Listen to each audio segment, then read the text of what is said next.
Namaste, Sraddhalu. Namaste. Happy to be with all of you. Welcome back to our continuing series, Evenings with Sraddhalu, 167 today. We will continue today with a new topic, a continuation of last time, healing childhood trauma. As usually, you may post your questions in our chat box during the conversation, or you may send beforehand an email at our email ID, integralstudies.in@gmail.com. We have some questions that emerged from our last talk, and I will start with a very interesting letter we received from Hanel. My question relates to the many children who were born and raised in a damaging way that produces chronic insecurities. I was exposed to almost all of the mistakes that to avoid during pregnancy, birth giving, and education of a child.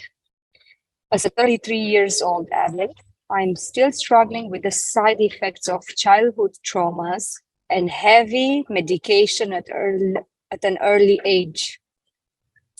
However high is my desire to give myself entirely to the Divine Mother, I end up facing tremendous resistance within myself due to the traumatic memories and perverted reactions that became like an unwanted habit of the physical and mental body. I am consistently confronted to people who have a real aspiration to the divine and want to raise their own children in the same way, but are still struggling to overcome the psychoenergetic effects of an abusive childhood while already raising the next generation. Repeated abuse, violence, rape, abandon, and so much more mistakes during early childhood led to the adulthood when fear, anxiety, nightmares, compulsive reactions, addictions, auto-sabotage, and other handicapping behaviors seem to become beyond our conscious control, especially when hard times and stressful situations appear in our life. Even though these adults are conscious of the divine presence and love and the existence of the psychic being, sometimes even with obvious spiritual experiences and abilities, they still struggle to find and keep the openness to the divine power. First question, what can we do for ourselves if the damages are already done? Sticking to us like unwanted dirt that we know as not being part of the real self. Second question, what can we do to prevent the transmission of our own traumas to the next generation in order to protect it from reproducing the same behaviors? Third question, what can we do to help all these children who are already damaged and psychologically handicapped, but still want to release their true self, their psychic being? Fourth question, is there a hope for people like us who struggle to get rid of unwanted behaviors and reactions while being sincere with our will for change and help the growth of the human consciousness? Fifth question, is it even a good idea to bring children to the world through a physical body and a personality who has already damaged by traumatizing memories that could be transmitted to the coming soul through genetic and energetical transfer? I would highly appreciate your point on this issue, as it could help millions of people who are facing high challenges in their own spiritual growth and their parenthood. It's a very important question which has been very well formulated, and unfortunately the audio from Alina was sometimes broken, so I have copied and pasted the question in the chat box. For those who may watch later, you may need to open the chat box and view it, or maybe I will paste it in the description of the video itself. But the background to this is a recognition that one may have gone through all the things which should not be done, and perhaps were done by your parents in their ignorance or whatever other compulsions or other circumstances beyond your control. And you grow up with all those, let's say, traumas. As a result, struggles, side effects, medications, addictions, abusive, energetic, other issues, fear, anxiety, nightmare, compulsive reactions, auto-sabotage, etc., which are distortions in the behavior. And although at a later stage in life one reads about, one knows, or even one experiences the divine presence, or one feels or knows the existence of the psychic being within, still this gap remains between the parts which have these issues and the parts which may experience, or the moment when you have the experience, the moments when you have those experiences, and in the long periods when you don't, or in the parts where you don't. So the 5 questions are extremely important. What can you do for yourself? Although you know that all this is not part of your real self. Second, what can you do to prevent transmission into the next generation? And third, how can you help children, other children who have gone through similar damage or psychological handicap? Fourth, is there any hope for getting rid of these unwanted behaviors and reactions? And perhaps methods by which one could do that. And fifth, is it a good idea to bring children into the world when your own personality is damaged and you might end up transmitting something which is damaging? So I'm first going to take up the broad framework of the initial part of the question, which will be, what can we do for ourselves? And the question itself is very broad, fortunately, so I don't need to broaden too much. Unfortunately, with a broad question also, we need to have a much wider perspective with all possibilities. So one tends then to get a little bit in the abstraction. But I will try as far as possible to give examples also. Nevertheless, I want to go as if to the root of the whole matter. And remember, this will be always from the point of view of spiritual life, spiritual principles, and the application of spiritual principles in our life and for this situation. It may not necessarily fit into some framework of formal therapy or medicine, etc. It will also be extremely valuable for those of us who may not know of any obvious trauma that we might have gone through. Now, many of us will believe that, oh, my childhood was okay, I'm fine, I don't have a trauma. And if you think about it deeply, you realize the most essential trauma is ignorance. It is, which in the biblical tradition, unfortunately, has been enormously warped, what they call the original sin, which is then tied to a story. But instead, if you look at the true sense of it from a yogic point of view, the sin of our origin, not of birth, it is not of sexuality, it is not of somebody doing something in a garden, it is in the very emergence of our consciousness out of ignorance and inconscience. That's the original. And the word sin, if you replace by ignorance, the originating ignorance, the original ignorance, then there's a perfect alignment in that idea that we emerge out of ignorance and grow towards light. So, well, you can't help it. That's how it is. But it's not somebody's fault. It's not even your fault. It's just how things are in the evolution. We emerge from darkness. So ignorance is the most essential trauma. The very fact that our consciousness is cut off from the source, limited, bound, and even bound in habits of nature's evolutionary process is a trauma, isn't it? So from that point of view, the spiritual evolution is the most essential healing.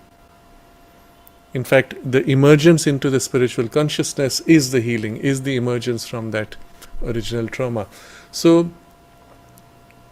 irrespective of whether you consider you have had a trauma or not, this is what we will discuss will be applicable to all.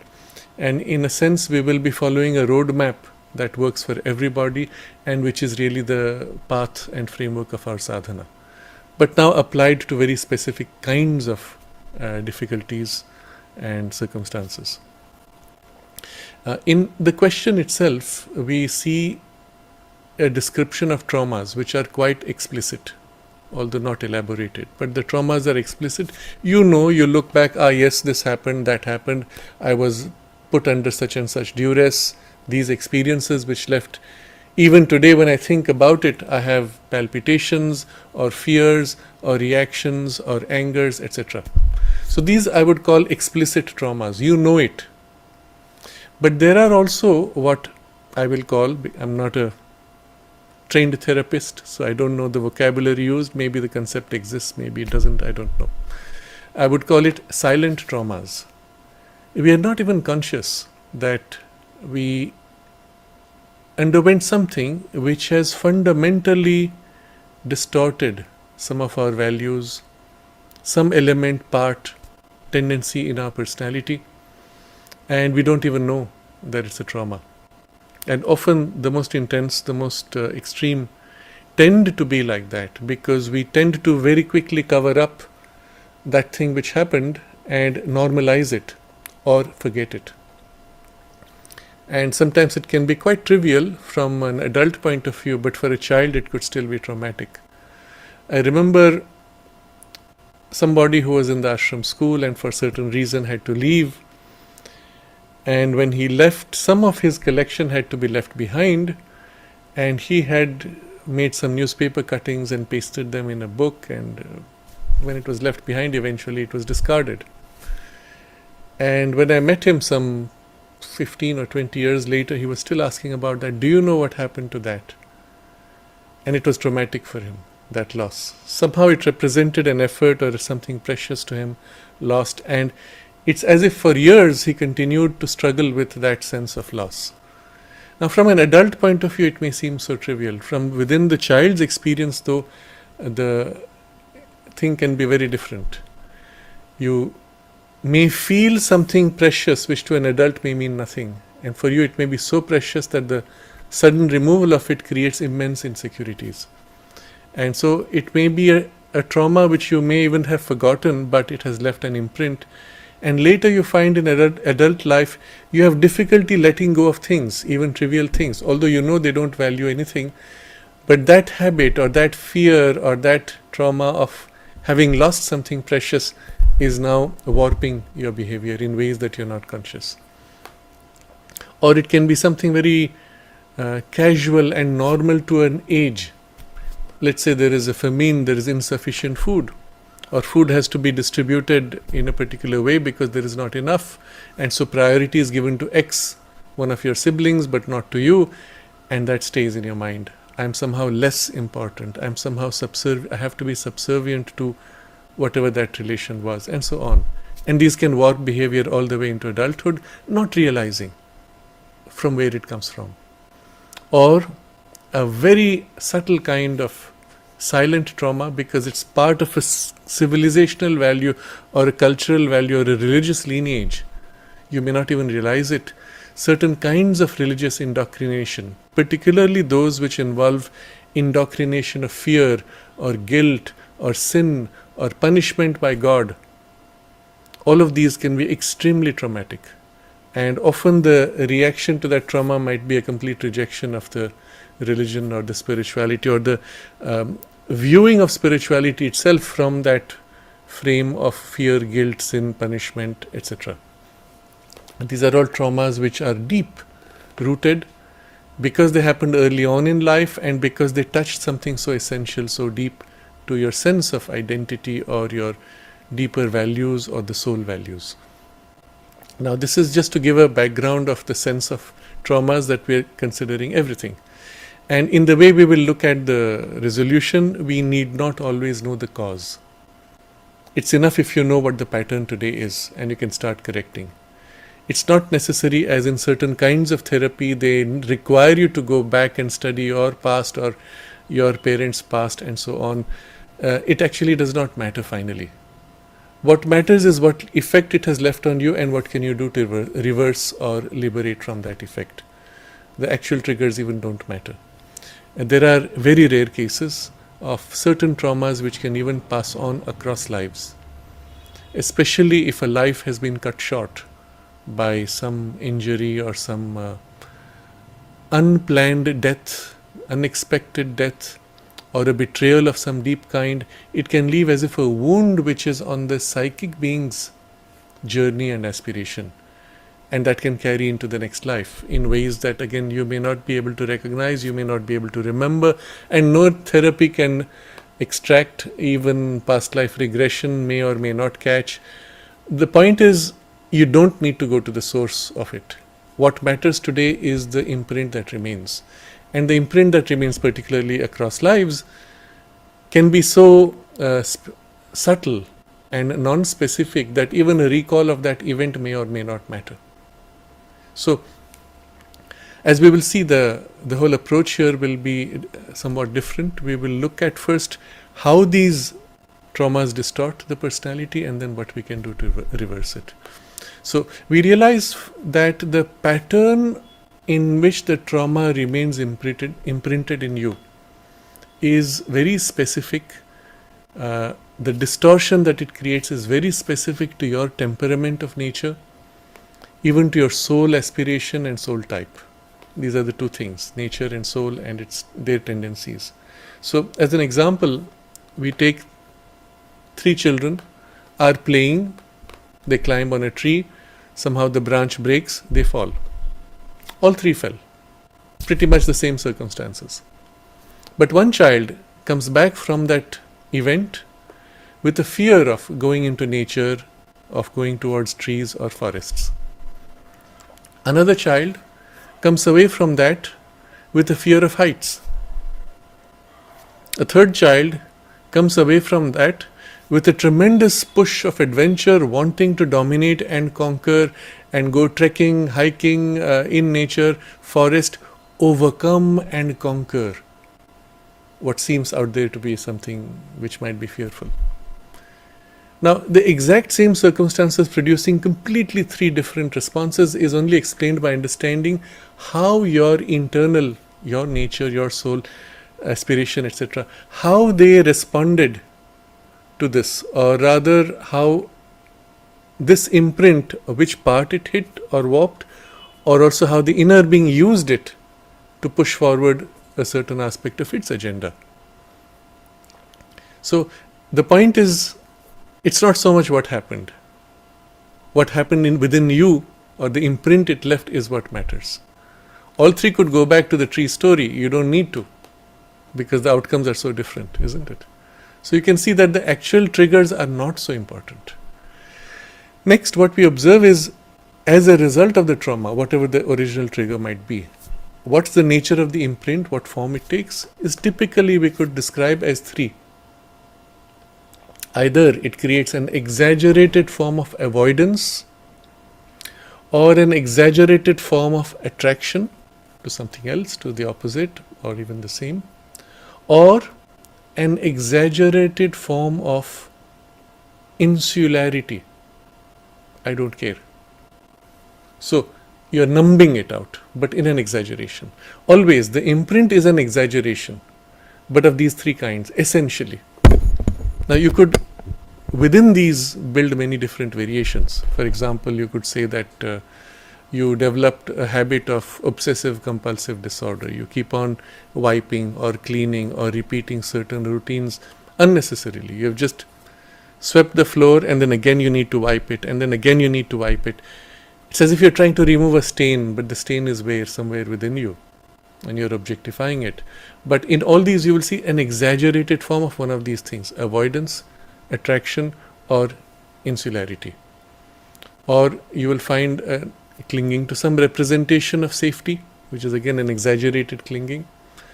By doing this, I feel safe. Or some representation of freedom or escape, and it can lead to addictive forms, also addictions, where you feel in that addiction you are free from something else by an exclusive focus in a little narrow box of experience where you have an illusion of freedom. So, if you look back, essentially it's one of these 3, or sometimes a combination of these. So, if you look at the essence of the psychology here, you deal with these 3 tendencies. That's all it comes to. And again, the cause is not important, the specific form of it is not important, the essential psychological tendency, being these three or some combination, is what you're going to look at. What then happens, especially if it's a childhood trauma, because it happened during a certain formative phase, there was, let's say, a layer of petals beginning to open in your personality, tendencies, powers, qualities, faculties of consciousness, in one of the layers of consciousness, and as it's emergent, it's either nipped, switched, torn off, or violently assaulted, so shrunk, shriveled, weak, or twisted, distorted. And as a result, the next layer that begins to open is similarly distorted or shriveled or weaker, and so on. Or sometimes it compensates by trying to fill a gap by an exaggerated growth, and so on. So, subsequent layers experience a warping. Sometimes the warping is not always obvious, the link is not always obvious. But having gone through 2 or 3 layers, now it's so well concealed that you do not even know what it is or why it is. You do not know there's a distortion, and yet when it functions, others notice, oh, this guy has a peculiarity here and we don't know why. And you look at that particular layer and its distortion, you say, I don't know why either. You don't realize that it was an influence going back multiple layers. So there's a very interesting example in the fairy tales in Europe. Most of them come under Grimm's fairy tales. The name itself is not so nice, Grimm's, but well, many of them are very grim. They're disturbing also, but they have sometimes very deep symbolism, and sometimes there's a lot of occult knowledge hidden into these tales. And I don't know why. Maybe they were meant to pass on some kind of knowledge. But one of these fairy tales is of the princess and the pea. So this prince is looking for the ideal princess, and he puts them all to a common test. He invites them to the palace, and they sleep on a bed which has 7 mattresses. And when this right princess comes, she says she couldn't sleep at night. And why? And they look back, and down through the 7 layers of mattresses below, in the lowest, under the lowest was one little pea. And so the bump of that transmitted and made her uncomfortable. So sensitive was she. And at least that's how the story is narrated. But actually it's a deeper truth. You see, the 7 gives you a hint. There's something happening there. Some spiritual symbolism. So if you look at the princess in this case as the psychic being, and the layers of personality, and the idea is if there's a little bit of a twist somewhere, the psychic consciousness senses it and says, something is not okay. That's the sensitivity. It's the sensitivity or the purity of the soul light, which is what this points to, that it can detect even through many layers a tiny distortion. And so it is something of this that happens in the subsequent layers, a little distortion rippling through.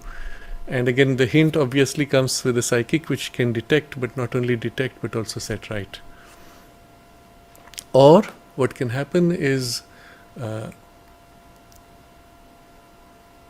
a trauma which formed even in late life, which is initially at the surface because of its disturbance or the attempt to avoid or erase the memory of it, sinks rapidly and goes down into the subconscious.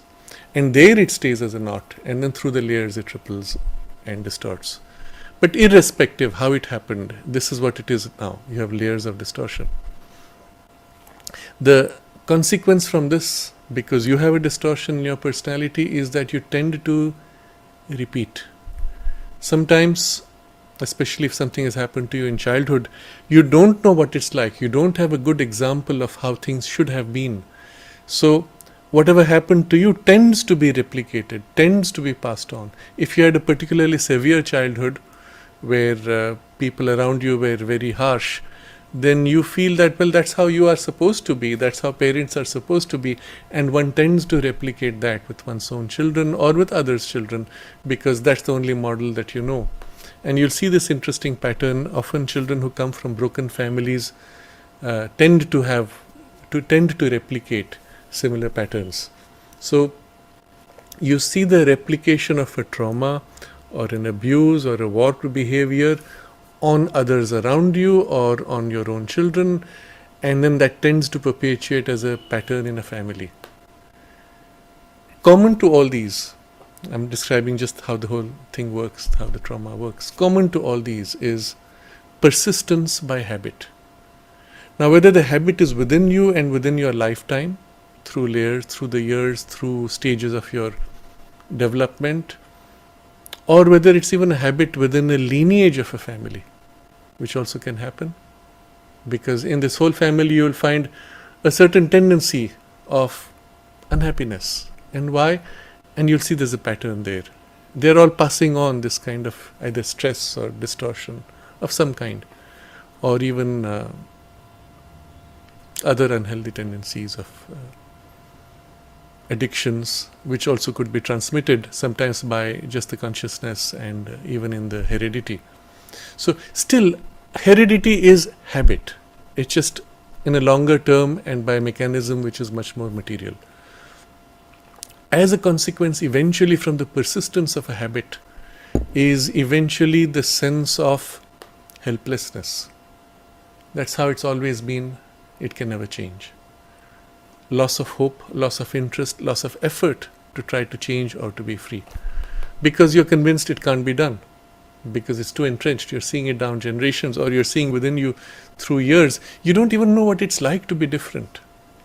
So if somebody has had, as a result of whatever trauma, a habit of being unhappy, you look back and you say, I don't know what it's like to be happy. I've never really experienced true happiness. I don't know what it's like to trust somebody. It was a very interesting experience I had once when I was talking to somebody who was in a royal family within India. Not necessarily very famous, because sometimes those royalties had many children and children's children. And the center were the eldest. And then there were all these others who were like cousins, not very important, but still royal family, royal upbringing. And being interested in Sri Aurobindo's teaching, there was some discussion about feeling the love of the mother. And then she said, I have absolutely no idea what that is like. Because I never experienced my mother's love. I don't even know that a mother can be loving. Why? Because she was raised by the servants of the royal household. And somehow they did not give, they did not care, or they did not know how to give. I don't know what it was, but she had no idea what it meant. And I said, but don't you feel that to children or your own children? She said, no, I don't know what it is. I don't even know what it feels like. I can't even imagine what it is. Interesting. Would you say this is a trauma? Well, from spiritual point of view, it was certainly something unhealthy, something lost, something now not known, but not known because it's covered up, something blocked in the heart, in the emotions, now a barrier, an insularity. Yeah, but yes, there is this complete ignorance of what it could be or what it can be like, and therefore no idea even or hope or effort to make something better. Oh, that's how it's always been, that's how it will always be. Or, on an extreme negation of this, not only loss of hope, interest or effort, but a guilt or a sense that you deserved what happened. And this is of course extremely difficult, because now you say, I deserve it and I cling to it therefore, because I deserve to be punished, I deserve to suffer, I deserve to whatever. And you are now accepting that as your way to be, and not only not hope, but forget trying to break free, but you cling to this and say, I have to get more of this. And that's one of the perversions that comes with the trauma. So all this is first to set a framework of the traumas and their effects, and purely from this point of view. And now looking at it from this point of view, how would we move forward for a corrective approach? Again, I will present this at an essential level, drawing upon a few examples as we go along, but it will be at an essential level, and depending on the situation you are at, you may pause on each of these points, see how you can internalize it, and then begin to make the shift. That would be the best way forward. And then for each one it may represent differently in different forms, or for a particular kind of trauma or difficulty you have, it may take a specific form. But I will still first initially describe in these very essential terms with a few examples as we go along. The first thing for the correction, the most important thing, is to recognize the truth of your divinity. At your deepest essential is the divine presence, is you as a divine spark, being in evolution. And the divine is all truth, all goodness, all beauty, harmony, love. Anything which is not these is not yours, is not you, is not divine. Recognizing this, none of what happened was needed or was deserved for you or was necessary for your growth. And this is extremely important to recognize. It happened, it was not deserving, it was not necessary, it was not required for growth of any kind. It did not come as a punishment. None of these. If it has come, the only thing which will matter is, from this having happened, what use can we make for our growth? That's all that will matter. Because divine is all goodness, all harmony, all love, all beauty, all truth. Anything which is not truth, which is not goodness, which is not beauty, harmony, or love, is not divine and is not needed for you. But we are in a world where everything is not divine, at least in appearances. So, and you get these things. But none of it was needed. But having come, we will make use. So, no distortion should be present in your life, is needed for your life. But if it is there, well, out of this we grow, we move forward. But no exceptions.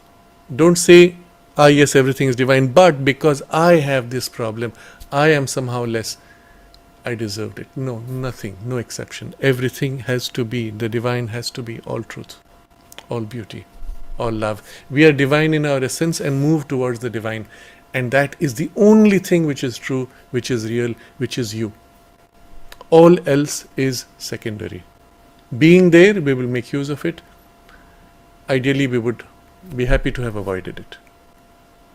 So this is very important to recognize. In this vision, you do not accept anything which is non-divine as needed or required, as essential, as you, as part of your growth. Anything which comes like that, you will make use of it, but you do not need it.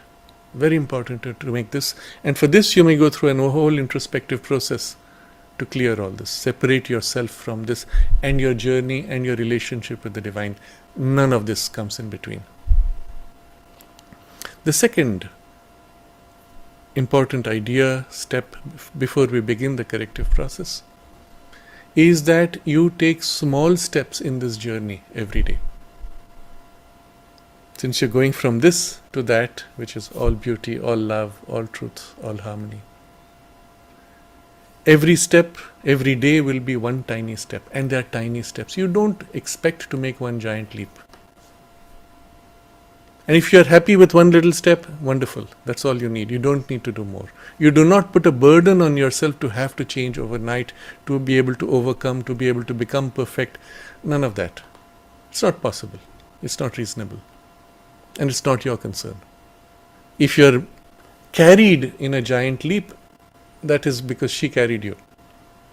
But on your part, you be satisfied with very small steps, but steadily, every day. So remember, we are in a domain of ignorance, and therefore, which ignorance is fragmentation of truth, separation from the divine, being cut off into a narrow piece. In the domain of ignorance, we begin somewhere. It doesn't matter where. And even if the beginning had a traumatic element, it doesn't matter. What matters is from there we take small steps to the divine each day. So this will be our perspective. There is a very famous prayer from the yoga tradition. Most of you would know it. From the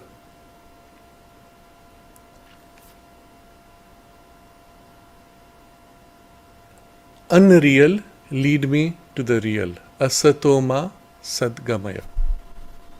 From the darkness or ignorance lead me to light or knowledge. Tamasoma jyotirgamaya. From death and decay lead me to immortality. Mrityor mam amritam gamaya. 3 statements, very simple. Think about it, internalize it, and one small step. And so, looking at this as a reference, you say, okay, what step can I take today? Small, however small, doesn't matter. What step can I take today? What step can I take now to move forward towards the divine, towards greater light, towards greater truth, towards permanence, the real, the immortal, the bliss? Small step. Doesn't matter how small it is. That's all you do. If nothing else, it will be today, I think of the divine and smile. Small step made. Brilliant breakthrough. And that's all you aim for. Little things. You never measure yourself in terms of anything you have read or any ideal or reference given to you. Oh, I have to reach this. Yes, you have to reach this. But how long? Doesn't matter. Today, what can I do? This one small step I made. That's all that matters. So as a result of this perspective, your small steps, etc., you're moving from this to that. You learn to leave behind your past. Leave behind who you were before in each step that you take forward. And with each step, you're as if taking a step forward in a new birth, in a new life. Small, small, small. And naturally with that, because you're leaving behind your past, with that past comes the heredity, the habit, even the personality which you have, or the personalities that you had. Oh, when that trauma took place, it was maybe 30 years ago. What kind of a person was I then? And now I've grown so much, I'm not the same person. It's like another life. Well, that fades into the past. Even you may say, even the body which underwent that is no more your body. You've grown so much, all your cells have been replaced. It's the past. So the sense of the past fading away as you grow forward in this small steps everyday journey. So all this is a framework. These are 2 broad perspectives which lay a spiritual foundation for the healing on a spiritual basis. Without this, you could not do the rest which needs to be done. If you have not done this, though, the rest, some of it may match what you go through various therapies, but it won't be the same thing. It's not the therapies we're talking of. Be very careful not to transplant something you've read from a therapy or some pop psychology and say, yes, this is similar to that. No, it's not. Once you set this as a basis, everything is different. And none of this is part of existing therapies. You see? So, the next step now, you observe in yourself there is this pattern. I will use the word knot or a pattern. Here's a pattern, here's a knot. It's popping up when certain things happen. Recognize, observe and recognize knots, behavior patterns. And it's happening within you, but it's not you. It's a part. It's a little piece. And even if you have a deeper perception, you say it tends to be mostly in the outer layers. Even when it comes with strong, deep emotions, from the perspective of the soul, it's on the outer layers, isn't it? The deepest that we are able to go in a typical deep emotional experience is still extremely superficial, as part of the most surface layer of personality. Just as an example, as an analogy, if you look at what happens during sleep, you have a dream, you wake up, the dream is fresh. From that point when you come to full awareness of the waking surface consciousness, you've forgotten the dream. And yet you were conscious when you woke up with the memory of the dream. I've given this example before. You get up from bed, you remember the dream, you take a shower and come back, you've forgotten the dream. So when you got up and you were standing with the memory of the dream, you were quite awake, you are part of the outer surface, but already you lost that. That just shows you in the surface personality are so many layers, and this is still the very superficial part of you. And the bulk of our traumas are held in these layers. However deep they may seem emotionally, because it feels so deep inside in the emotions, actually it's part of the surface layers of personality, the bulk of it. Very rarely, as I said, the trauma of the soul in its growth may leave an imprint, but those are very rare. Anything which comes from an event of this life is assumed in these surface layers, and therefore from the perspective of the soul, and even from the perspective of your entirety of personality, extremely superficial and therefore easy to set right.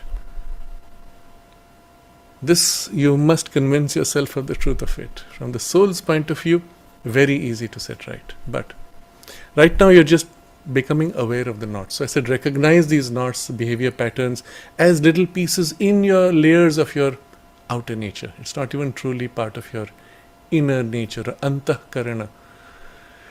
Occasionally those knots may have kind of drifted inward, as they say, subconscious, but even that is very close to the surface. So from this point of view, you recognize, understand, this is not me, does not belong to me, I do not deserve it, and it was not needed. This separation is very important. The more you're able to separate it, the more easy it will be to get free of it. As long as you say, oh, I deserved it, I needed it, it was important for me, it's my problem, it's the problem I've been carrying for the last 30 years, you have, so to say, tied yourself to the baggage of the past by clinging to it, by considering it yours and even as necessary for you. By making this separation, and over a few days, over a few weeks, the separation will become more and more distinct. You'll find it will even begin to fizzle out, fade out, or drop off of its own. But if there's a knot, if there's a tendency, a persistence of the habit pattern, well, gradually the knot we will undo or dissolve. We'll come to how to do that. But first, in this awareness, you bring it and then as if separate it. It's there, okay. The critical element here is going to be the equality, which we will come to later. So, first, awareness of the knots. Next, understanding. Understanding how it works or why it takes that form. What is it that you're trying to avoid or are attracted to or are insensitive to? Just observe. You will notice whatever the pattern is an exaggeration or a distortion or a perversion of some underlying truth or principle. So because, let's say, something was taken away from you which was precious, you're hurt, you're pained, and now you're trying to cling to anything so as not to lose what is precious. Well, the underlying truth is that the precious things we should not lose.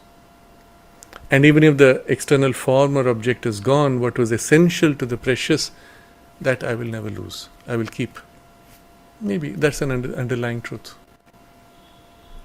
If in childhood you were hurt, you were harmed in various ways, we need not go into it explicitly.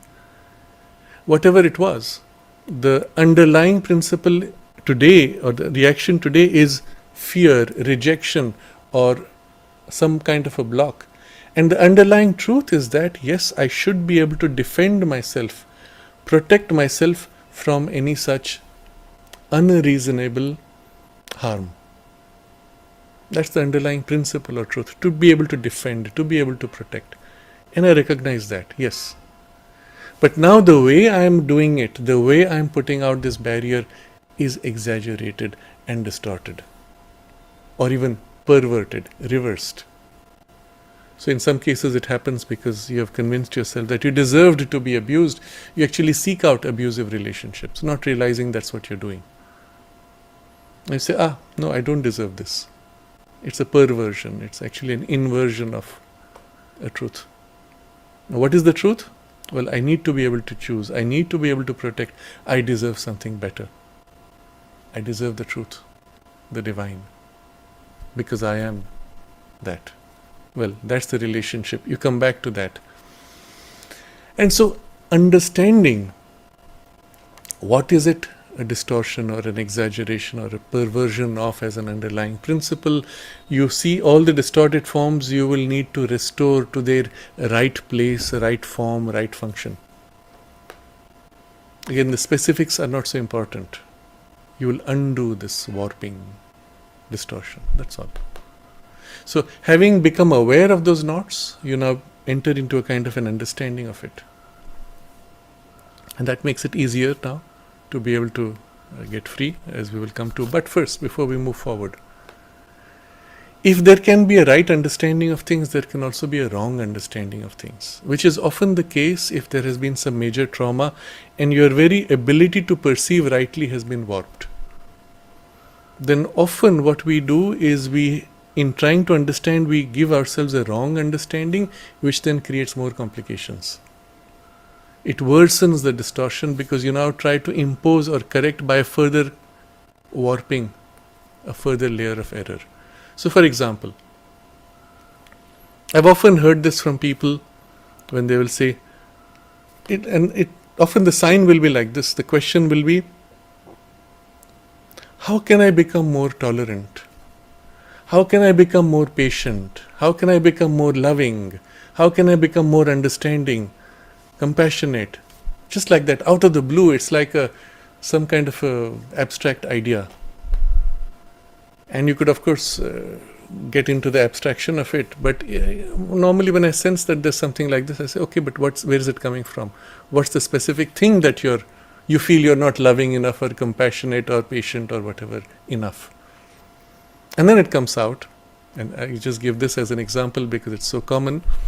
Someone will say, in my house I have this problem with X, typically some in-law or some other member of family, who is always asking me to do this, but I don't have the patience to live up to their expectation, I get upset, I get angry, I get fed up, and so I lack patience or understanding or compassion, etc.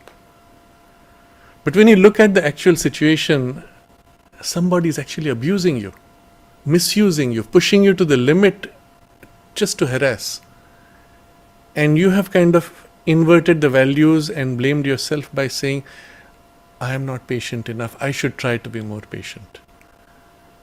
And so this is a wrong understanding. And it often takes this form, I must change myself to become more tolerant because such and such a person is so aggressive towards me. I am not tolerant enough, I am not kind enough. No, that is aggression, that is unacceptable. So a very simple correction there would be, or a test would be, ask yourself, would you do that to somebody? No, I would not. Why? Because it would hurt them so much. Okay, so reversing the situation, you realize, oh, this is hurting another person. That means the person who's doing it is intentionally, or by habit, or by their own damaged personality, hurting you. That's what it is finally, isn't it? So you don't need to become more tolerant. There's something else that you need to correct. So it's often the result of some kind of a guilt or a habit of self-deprecation, which is the warp distortion within you. In such a case, if you tried to make yourself more humble, more patient, that would be worsening the problem because you would be suppressing the truth of defending your boundaries, defending your healthy individuality. And as a result, you would be further trying to warp yourself in order to correct for a distortion. So, in such a case, first recognize what is the right understanding and then speak up, define the healthy boundaries. You can tell the person, look, I appreciate this, I am trying my best, these are my limits. But beyond these limits, you have no right to intrude into my space or my time or whatever it is.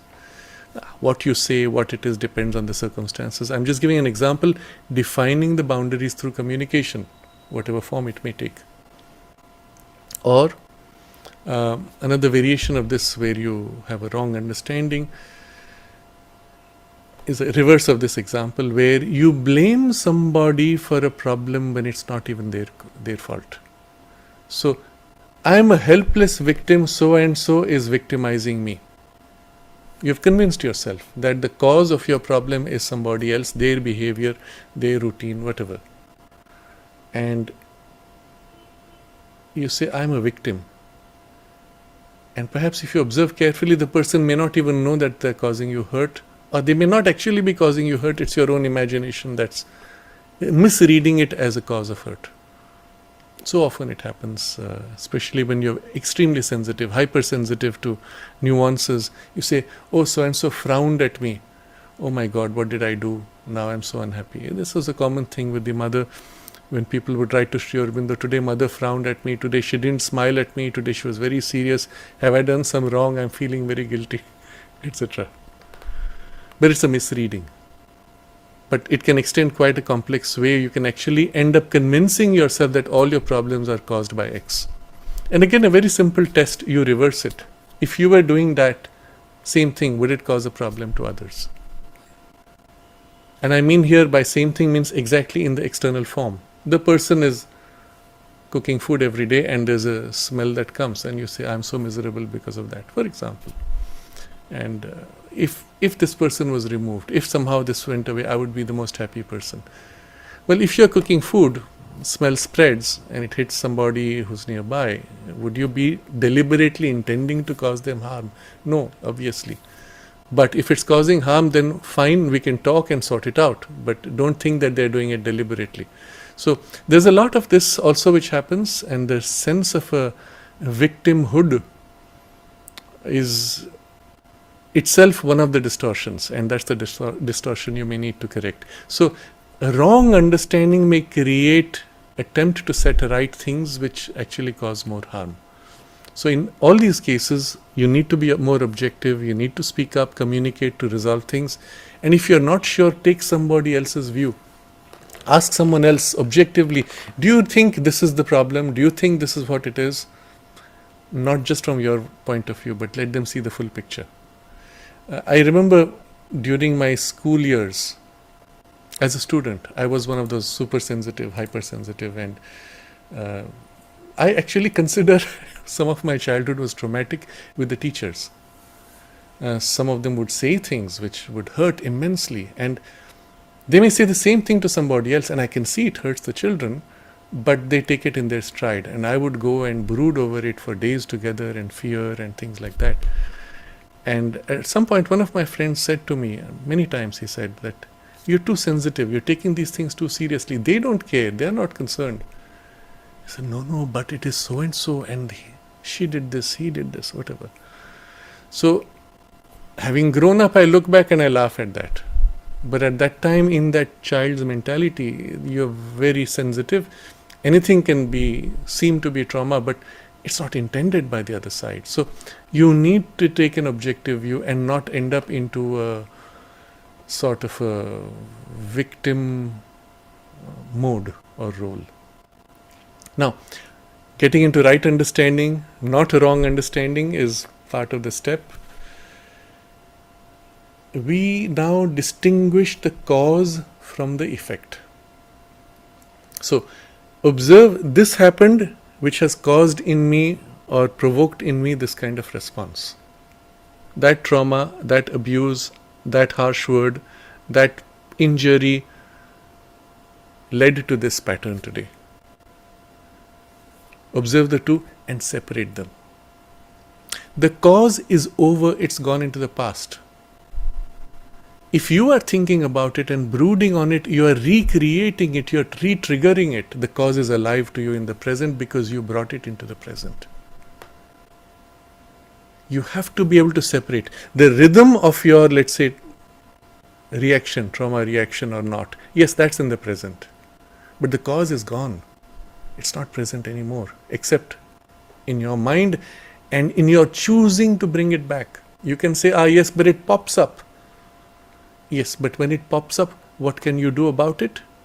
You can choose to catch it and wallow in it, or you can choose to catch it and say, no, I don't want you. That is your choice. So you make a conscious choice to separate the cause from the effect. Become conscious that the cause belongs in the past and has no place in your present or your future. And what is in the past eventually has to fade and will be forgotten, as with all past lives, leaving only the content of the learning experience and the growth you have had from it. That's all you are going to be concerned with. So consciously let it fade out. Yes, it happened. Yes, it hurt me. Yes, the hurt is still there. But the trigger for the hurt, it's not here. It's gone. Let it go. If not, eventually nature will snatch it away from you because you can't free yourself from it. How does she do that? By knocking you out from this body and making you take birth in another body where you have no more this memory. You see? Should you have to wait to have to take another birth to be free from the memory of this trauma? No, I would rather get on with that next birth's journey right here now in this life, isn't it? So you make a choice. You make a choice to let go of the causes. Yes, occasionally the causes are still present. In that case, you have to deal with it also. But in most cases of such trauma, looking back, you can no more say that that thing is still there with you. And so let it fade out. You make a choice to let it fade out. You make a choice to not brood on it. This is very contrary to many of the forms of psychotherapy today being used, where they literally make you go back into it and somehow drag it out and even exaggerate it and then blame everything on that. So it's sometimes painful to see that kind of psychotherapy where they will say, oh, your parents did this to you, therefore today you are an unhappy person, therefore today you have all these problems. And you didn't even know that. They made you go back and dug out things which you had forgotten and say, now you see they are the cause of it. No, it's not like that. That's why it's not important to go back to the cause. Where the cause is there and is continuing to provoke, you have to let it fade out and let it go. Focus now on what's left. Only a habit of repetition of these symptoms. And then you can dissolve it. Do not re-trigger it by recalling the cause which is no more present. And if the cause today is still present, then first make the separation. Free yourself from that cause, and there are ways to do it today. We are fortunately in a reasonably civil society today with sufficient safeguards in law which is half broken but still reasonably functions that you can break free from somebody who is traumatizing you regularly. That's your choice. You have to take those steps, whatever the consequences. If you don't get free from the cause, you'll never be able to heal. You can't have somebody hacking away and injuring you continuously and then expect the injury to heal. So you make that separation in any case and put that into the past and let it fade out. And then you look at what needs to be done. So having gone through all these steps, you look at the healing that needs to be done for this. As a continuation of this idea that there was a cause, so there are two things you heal. One is you heal from the cause, one is you heal from the result, the distortion. So there are things which, in letting go into the past, you need to also make a special effort to let go in healing that memory. So if a person or a situation has caused, sometimes it's your own limitation which caused it, you recognize what it is. And then you have to choose to let it go consciously. Let it be gone, let it be forgiven, let it be dissolved from your being. So in this movement of letting go, there are three layers on which it could attach. And sometimes, especially very traumatic things, tend to have built up links on all three layers. So I'll put it in these terms: in the mind, in the heart, in the body. Okay, so in the mind, it's easy. You actually choose to let go the way I've been describing it. That's okay. That's in the past. I will not allow my mind to wander. I will not allow it to brood. But the brooding comes in the emotions. It comes up, grinds you, pulls at your heartstrings. At that point, you have to deal with it in terms of the emotion letting go, which is very different from the mind letting go. So in the emotion letting go, there are a couple of variations. One is, of course, you choose to build a sense of an equality, not to indulge in the emotions, not to wallow in them. Not easy for many people who are used to being emotional, but still that would be your way forward. But otherwise, in the emotion, then you can take an active poise. Okay, I forgive and let go. Okay, I give love to you who have caused me so much distress. And now with this love, I say goodbye. So this is the heart's way of doing it. But when you send love in their direction, you may say, I'm sending love to them. Oh, that healed me. Actually, if you observe, it's not like that. What happens is the love that you send helps to dissolve the knot that you had of attachment. They didn't need it. They don't even know that they've caused you trauma, perhaps, or if they did, they don't care. You sending love does not change them. It dissolves the knot by which you have tied yourself emotionally, energetically. So understand how the method works. Don't think that sending love unendingly to them is going to change them. Your goal is not to change them. Your goal is to get free from this and get free of the cause. So focus on this. And the love is only the way to dissolve this entanglement, this energetic link. So, and you don't obsessively chase on the love also. The goal of the love is to dissolve, to let go and be done, and that's it, done. Don't come back. It's over. You're gone into my past. From the emotions, from the heart. And then remains in the body. The body's way of letting go is different. It's a dissolution of the physical memory. Literally, for the body to let go is to feel as if I am no more the same person. So it's a kind of a new birth, a feeling of having taken birth. My body is different, it's no more the same person, and I dissolve the physical memory of it. Now, generally, left to itself, the body will do that in time. You don't have to do much. But now you want to accelerate it. So there in the body consciousness, if you can actually reach into the memory of that contact, the feeling, and consciously dissolve it and say, enough, let it go. Let it sink into the past or dissolve into the universe. It's no more mine. Gone, dissolved. Literally to the body, the feeling is one of having forgotten it. I've shared before an experience I had where I had described an injury, a cut in my arm, which was there in kindergarten. And in the late 30s, that mark was still there. It was the wound, the forget the term, when it heals, the scar mark. And I said, but the body has renewed itself, it's grown, all the muscle and tissue and cells are replaced. Why is that there still? And I came to the conclusion it was because something in the body remembered it. So I made a conscious effort to dissolve in this way. Just put an intention, dissolve, forget it. The body is no more the same, let it fade out. And then a couple of years down, one day I just remembered, oh, what happened to that? Where is it? And I looked at both my arms and I could not find that scar mark. And I couldn't remember which arm it was, interestingly. That's very interesting.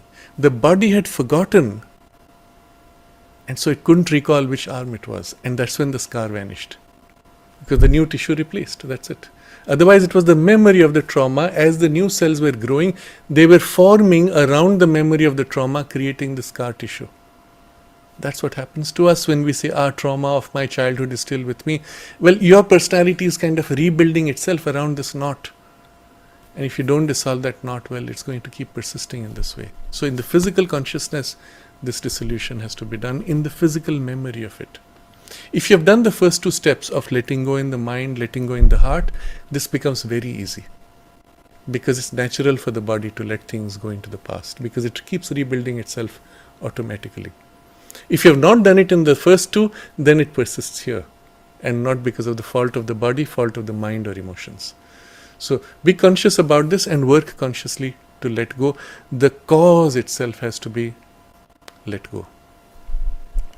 You'll notice something interesting. People who forget things of the past, they tend to be happier. Used to be a bit full of, I don't know, not very happy, let's say, to put it mildly. They always had issues. And then with age, something happened. Either there was some degeneration in the physical memory, physical brain cells. Somehow the memories of the past faded and the person becomes childlike and always smiling and happy. And if you ask them things about the past, they'll say, I don't remember now, it's all gone. And they're so happy, childlike, freedom, innocence. because they are no more tied to that past. This you do now consciously, without needing to degenerate or lose your brain cells. On the contrary, you will see those who live in the past, forgetting the present, not being able to enjoy the present, tend to be more unhappy.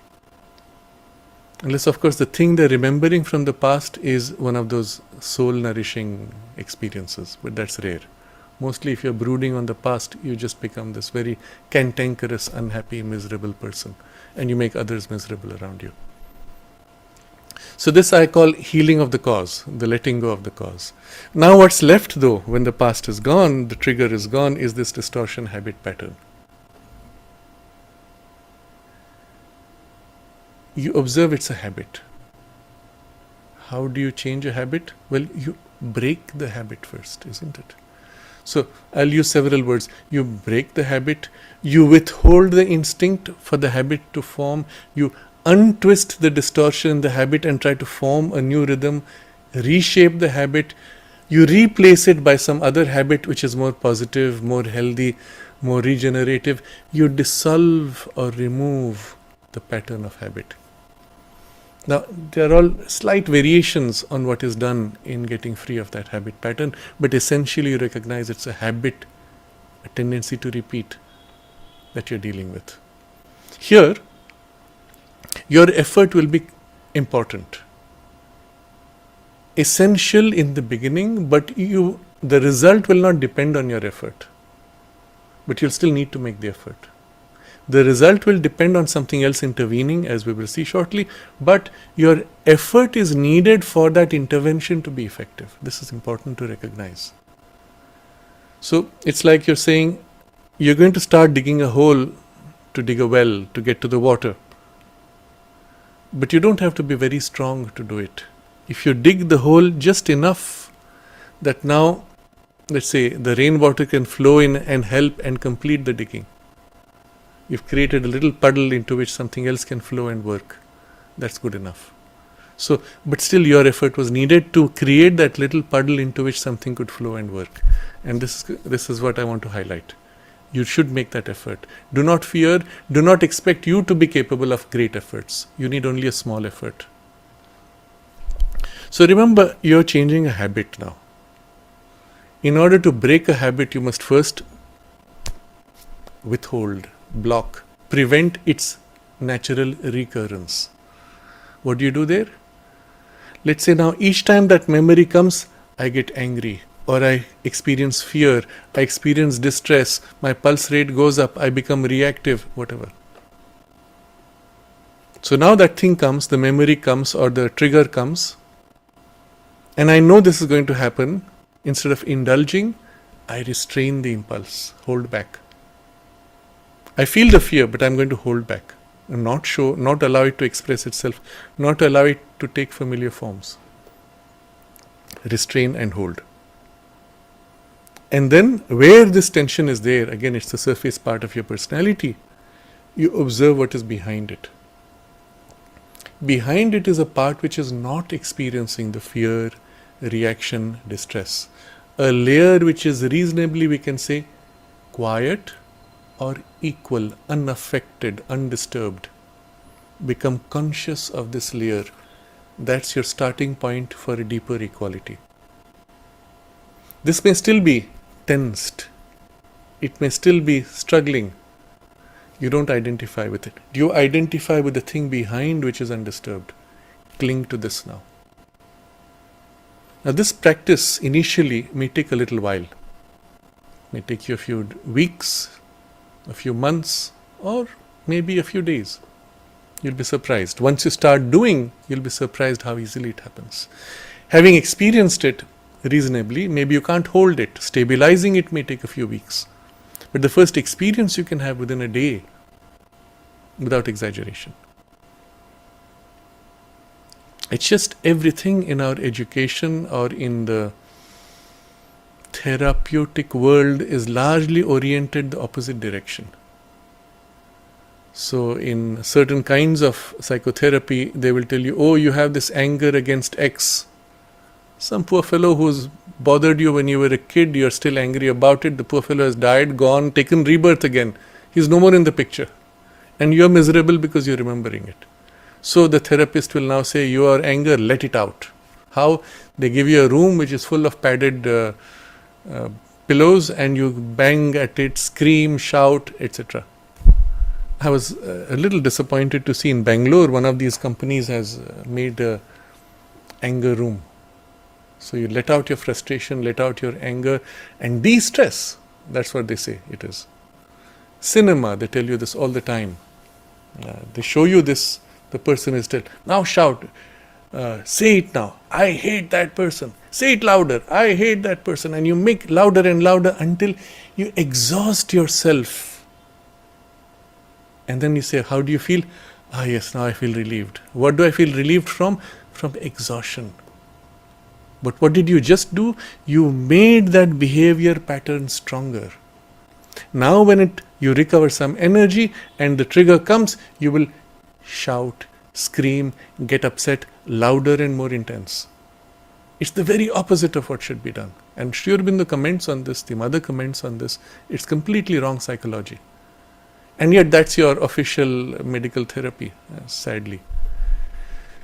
So we are using a yogic principle. Restrain the impulse. You want to break the habit. What do? Withhold the form. Even though the tension, the anger, the disturbance may be there, but then observe it's there in a layer, and there's a layer behind where it is not there. Become conscious of this. Shift to this, and then cling to this. So the first shift will be easy. As I said, you can do it in a day. Stabilizing this may take a few days. Again, it depends on how much practice you have with a few yogic practices. If you're somewhat used to it, you'll find very quickly, within days, you can find this poise of equality. Now, initially, the equality will be more in the mind. Your mind steps back from these emotions. Great. That's your starting point. As you hold the mind equality, you'll find something in your emotions is still distressed, but it's superficial. And from your mind, it's as if you become quiet and then feel in the emotions the equivalent layer of quietness, which is undisturbed. So it's as if the poise of mental equality, so to say, extends, infuses or finds its equivalent grade in the emotional part. Until literally you come to a layer which is just behind this disturbance. Observe. Hold this poise. Stay in it. Practice staying in that poise even when you don't have the traumatic response. So the key with training of equality, you don't try to build it when you get the trauma. You try to build it when you don't have the trauma, when it's easy to do. And then when the trauma comes, you can recover the equality easily because you've already practiced it. And then you hold, you stay. Let the disturbance pass. And you're equal. You, in that layer, were unaffected. The disturbance reaction rose and fell like a wave. That's it. If you at that point start analyzing, why is this wave coming? What's it doing? Oh my God, it's happening. This is happening now. You fall into identification. You don't do that. You hold the equality. Oh, there's this part which is not troubled. Oh, that wave is disturbing, but this is not troubled. This is not troubled. This is so cool. This is quiet. This is relaxed, free. You focus on this, not on that. And you notice something fascinating which will happen very quickly. The more you focus on this, the less that has energy and it fades. Now, what you did was you restrained the impulse of the habit. Let's say it was anger or reaction or disturbance, your pulse rate shooting or symptoms of illness, whatever. You'll find all those things rapidly decline and weaken because they're not being nourished by your attention. Your attention is on the equality and the poise of equality. Now, into this, if you bring that spiritual opening from the equality to the inward or upward, that makes it complete. But for now, I'm just laying this as a foundation. Later, we will link it also. So, from this mind equality, you move to what we may call an equality in the vital energies. So, there's an excitation of energy which is rising. Take a deep breath, become quiet, disengage, step back, and there's at the same grade of energy a poise which is equal, undisturbed. So mind equality aligns with vital equality, and then a little further down, let it sink into feeling in the body consciousness itself a layer that is as if free, undisturbed, unchanged. Despite this symptom rising and falling, that layer remains unchanged. Simply observe. Don't worry if it does not get too concretized in the physical. Just intend it and try it. That effort which you do creates as if a groove, a passage into which the divine force and light will flow in.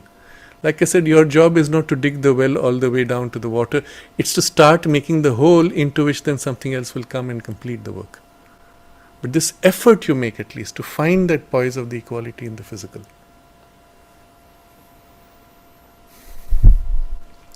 If you've got to this point, you feel as if like a wide, multi-layered backdrop of something which is undisturbed, even while the rest of you is disturbed. Stay in this, cling to this. This is you, that's not you. That's a wave, that's a disturbance, reaction. It'll go away. And your goal is to get it free of it. So this is you. Cling to this, identify with it. And then if you can, depending on how far you are prepared to go in this, deepen the equality, lean back into it until it becomes as if a deep, wide equality. As if this equality leans back all the way into the silence and stillness of the self, which is as vast as the universe or beyond the universe. So you use this as an entry point to lean back deeper, wider, calmer, solid, deep, intense, self, peace. Conceive of it, but feel it.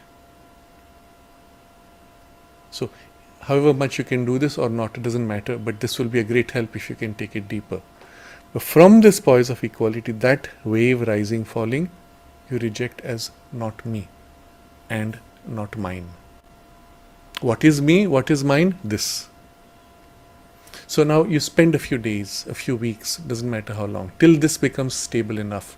And automatically, without your effort, now the influence of this equality will begin to fill and replace. What is me? This. And this me begins to flow and replace. That's it. You focus on deepening what is you and yours, ignoring what is not you and not yours. The rest automatically begins to happen. So, first step I said was block, withhold, lean back into equality. Make that you, your base. Next, you will untwist or replace. Now, depending on the kind of knot it is, just the equality may be enough. If, however, there is some kind of a twisting, some kind of a distortion, the equality has freed you, but now you need to kind of correct it. You do need a response, but the response which you had was maybe some petty jealousy or some pattern which was a warping. I don't want that. What do I want? When you become very quiet, assuming a little bit of the equality is there, you don't need to have it perfect, just a little bit. You become quiet and you say, what would I want to have as a response? What am I truly? What would I feel like happy to flow to become? You feel, and then something in you says, yeah, I just want to say thanks, that's it. Or just thanks but no thanks. Or nothing. You just feel a bit of a compassion and that's it. Let go, doesn't matter. So whatever it is you feel is you and your response, you let that now slowly emerge, replacing the other response. So first comes this tendency to some kind of an anger. And then I said, no, but you know what? It doesn't matter. I really don't care. I don't even feel pity. It just doesn't matter. So what goes from you? This would align closer to what the Buddhist would call a metta. It's not a love. It's more like a compassion. You say, oh, poor fellow. What a mess he's in. That's it. Doesn't matter. Over. Done. Or, depending on your nature, depending on the circumstance, depending on the relationship, you may feel even a deeper quality of compassion which tends towards a deeper, even impersonal love. So, oh, poor fellow, how much he's suffering. I wish he could be free of it. It's actually a deeper quality of the metta, and which tends towards what we would call a love and the divine love. So each time when this happens, you make a conscious effort to poise yourself deeper or higher within you, more truly you. and the response you want emerges from that slightly deeper, slightly higher, slightly more truly you poise. And you let it happen. And that's it. But how much time will you give to it? Oh, just enough that this goes through, and that's it. The rest doesn't matter. I need to get on with my life. It doesn't interest me anymore. This emerging thing will be coming from something which is more truly you. Replacing that which was a reaction, not you. And this is non-reaction, true action, or more true action. And as a result, you find the old habit is untwisted, or it fades and is replaced by the new, which is true and fills and replaces under the influence of what is you, truly you, more truly you. So this would be the second stage of this change. There's a third part now. Beyond this, you could actually stop and say, okay, I'm reasonably healed, I can get on with my life. But beyond this, we want to complete. And especially for the more extreme kinds of trauma, the third step will be needed as a completion of the integration in traumas which are very deep rooted or which are extremely, which touch something of the core of the psychic aspiration and evolution. And often this happens with children who have been abused and so on. There the gaps, the separations are harsher. So while you may come to this point, you've still not integrated that part with the center. And so the third stage will be this integration of the parts with your essential center. What you start doing now is anything that happens, including these responses and your new responses, choices you make, the relationships you have, the memory of that and the circumstances around it, everything, you now start placing in a relation to a deeper center within you, ideally the psychic being. But if not the psychic, the center of your deepest and highest aspiration, to the extent you can be conscious of it. Relate to this, relate to this, relate to this. Everything, not just that trauma issue. You don't give exaggerated importance to the trauma issue. That's one of all the parts of your life and your nature. Link, relate, relate. Any decision you have to make, you relate. Come to this center. From this poise, what feels right as a decision. From this poise, what is the right action as it feels. Maybe you make mistakes. Maybe you have mixtures. Don't worry. Just the reference starts a purifying effect, because it puts those parts in relation to a truer center, and the influence from the truer center now begins to extend into these parts and begins to transmute them. The transmuting power within you is essentially the psychic influence. It entering anything softens, dissolves, purifies, renders true, sets right any twist or distortion.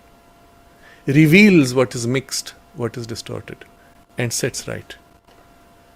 It is the touchstone, the philosopher's stone, the thing which is used to test what is true, what is pure, but also to transform base metal into gold. That's the true sense of it, the psychic being, the psychic influence. So by putting things in relation to this, or its most obviously reachable as center of aspiration, you've started that process. You bring that in relation to this, but as a result, this begins to extend and influence. Now this influence will begin to take stronger poise and precedence. So when you say, I put this in relation to that, you will actually be extending an influence. And so what happens from the center is if something within you now begins to reach out, extend and influence all the personality and begins to realign them, to bring them around the center.